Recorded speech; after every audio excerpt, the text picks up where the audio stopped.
Ербол Әсемнің қыз екенін білген соң бүгінгі кешті бүге шегесіне дейін жоспарлап қойды. Әсем де бірінші болатынын ескерткендіктен бүгінгі кешке деген жауапкершілігі арта түсті. Оның басында екі ой тұрды. Біріншісі, қызға ұмытылмас романтика сыйлап, рахаттың ұшар шыңына шығару. Екіншісі, оған тап қазір үйінің алдында көліктің ішінде бас салып, жемтігін талаған жыртқыш аңдай тоймастан рахаттану еді.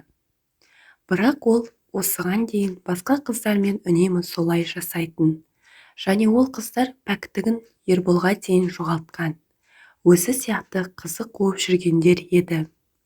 Әсем өзгеше қыз, құрметке лайықты жан. Кеш үшін рахмет. Мен бұрын соңды осындай мейрамханада болмап едім. Бәрі де мінсіз болады. Әсем күлімдеп, оттай жанған жанарымен Ерболға қарады. Ол да күлімдеп жауап берді. Саған ұнағанына қуаныштымын.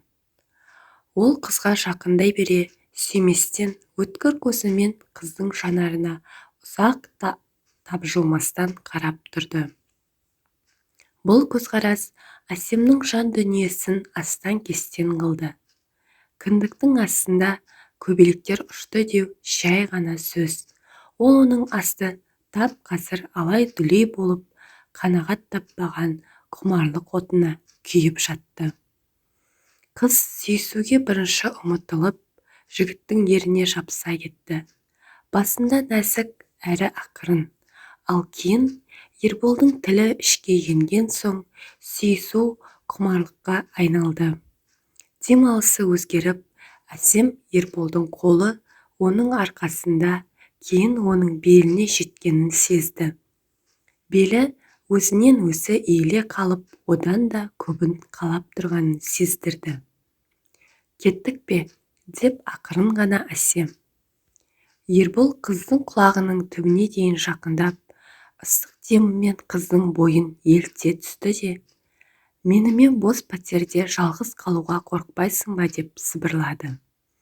Әсем оның иісін жұтты да, оның жақын тұрғанына балқып кетіп, тәуекел, деді сыбырмен.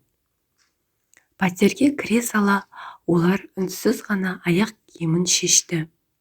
Әсем Ерболдан көзін алмай ұзақ қарап тұрды да, бұрылып жатын бөлмеге қарай кетті. Жігіт те соңынан ерді. Әсем оның алдында күңгірт жерде тұрды. Бөлмеге жарық беріп тұрған тек қана көше шамдары.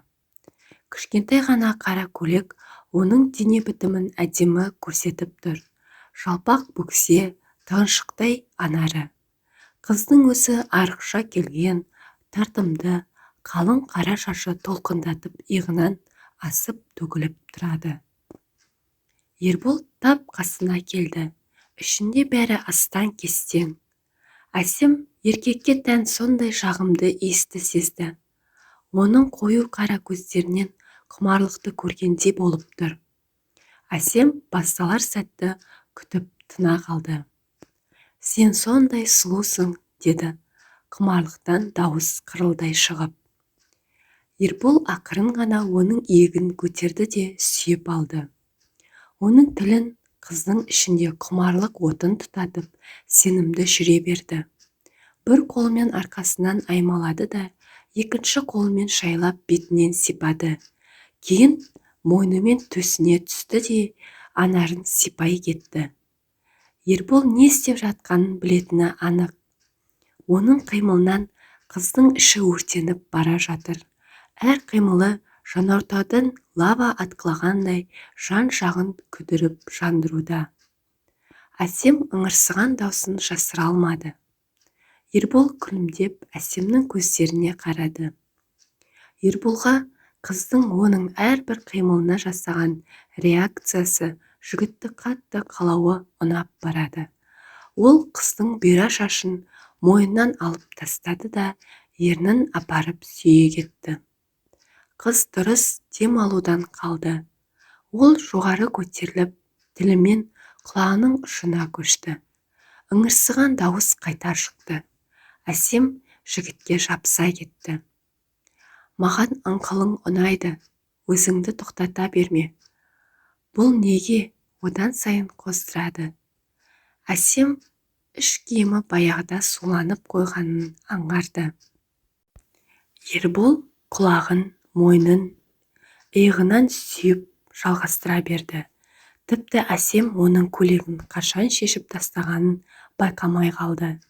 Жігіт көйлегін шешкенде ғана ол өзінің тек қана іш киіммен тұрғанын сезді.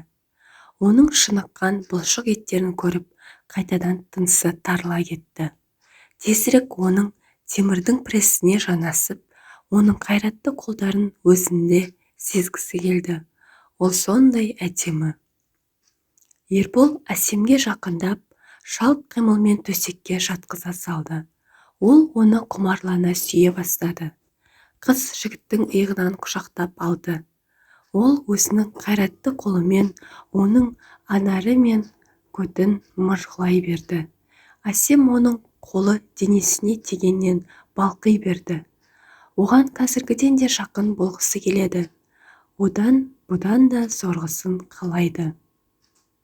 Ербол Әсемнің ерінен босап шықты да, оның көздеріне тура қарап, лифчик шеше бастады. Қыз жиі әрі үзік-үзім дем алып жатыр. Ол өзінің бөксе тұсында тіреліп тұрғанды сезді. Енді оның ішінде болғанын қалап тұр. Ербол ақырын ғана лифчигінің жібін босатты да, асықпай анарын шеше бастады. Жігіт бұрын соңды оны көрген еді, бірақ ол сәтте бұл жағдай сәтсіз аяқталған.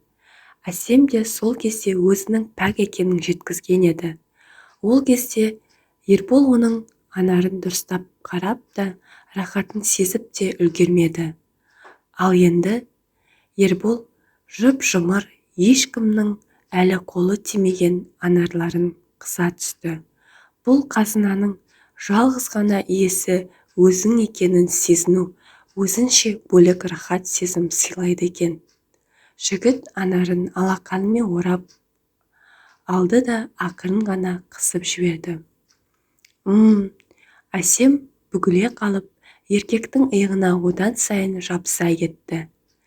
Ербол қатып тұрған анардың ұшымен ойнай бастады. Қыз да оның әрекетіне рахаттанған сезімдермен жауап берді. Жігіт тілімен анарын жалап өтті де, лифчикті толық шешіп тастады. Ербол кесек-кесек анарларды сорып ойнай бастады. Арасын ақырын тістеп те қояды. Бұндай тәтті анарды өмір бойы аймалап жатсаң да болатындай. Анарының ұштары тез қатайып, оны сүюге одан сайын құмарландыра түсті. Анарынан бас алмастан ол қолын арқасымен өткішіп, бөксесін сипайлап бастады. Трусидің тұсына да келіп жетті. Ол қыздың тырсиған жұмсақ көтін біресе қысып, біресе сипап жатыр. Одан соң трусидің бойлай төменге жылжыды да, матаның сыртынан күн түймесін сипауға көшті. Әсемнің аяғы да бейсаналы түрде жігітке ашыла кетті. Ербол бас бармағымен төмен сырғып, күн түймесін айналдыра бастады. Қыз есінен айырылып, рахатқа батып жатыр.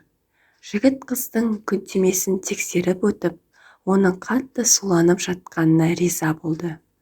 Маған біреу риза болып жатқаны анық деп, Ербол матаны қолымен ысырып, оның астына кіріп кетті. Құдай-ау, Ербол! Рахаттанғаннан Әсем даусын жасыра алмады. Оның суланғаны күн түймесінің одан сайын көлге айналды. Ербол да ақыры өзінің діттеген жеріне жетті. Жігіт қыздағы соңғы кедергіні шешіп тастады да, алдында тұрған көрініске тамсана қарады. Қандай сұлусың, тезірек кірші деп өтінді қыз. Ербол күлімсіреп, мені қаншалықты қалайсың? Сені қалағандай ешқашан ешкімді қаламаппын. Әсем сәл ғана көтеріліп жігітті сүйді де өзіне қарай тарта жөнелді. Бірақ Ербол оған көнбей астыға қарай беттеді. Ол аяқтарын ашып жіберіп, күнтимесін бір жалап өтті. Әсем дірілдеп артқа қарай құлай кетті. Жігіт күнтимені қарап көрді де оны тілімен жалай бастады. Кейін күнтимесіне оралып, онымен біраз ойнады да қайта күнтимесінің келді. Ербол не істеп жатқанын білетін, және оның тәжірибесі бүгін түннің сәтсіз болатынына мүлдем мүмкіндік қалдырмаған болатын. Әсем ыңырсыған күйі тілге қарай қозғала берді. Рахаттанғаны сонша қазір бөліктерге бөлініп кететіндей сезінді. Оған өмірінде алғашқы оргазм келгенде Әсем қазір қайда екенін, не болып жатқанын ұмытып кетті. Ол оның атын айқайлап айтып, рахатқа әбден батып кетті. Ербол өзінің шымыр денесімен үстіне төніп келгенде, ол есін әлі жинамаған еді. Маған сенің дәмің ұнайды деп еріне сүйе кетті. Әсем өзіне шыққан қышқылдау дәмді сезді. Бұл оны одан сайын қоздырды. Қыз жігіттің белбеуі мен шалбарын шеше бастады. Сәлден соң оның қолына қатты жуан мүшесі ілікті.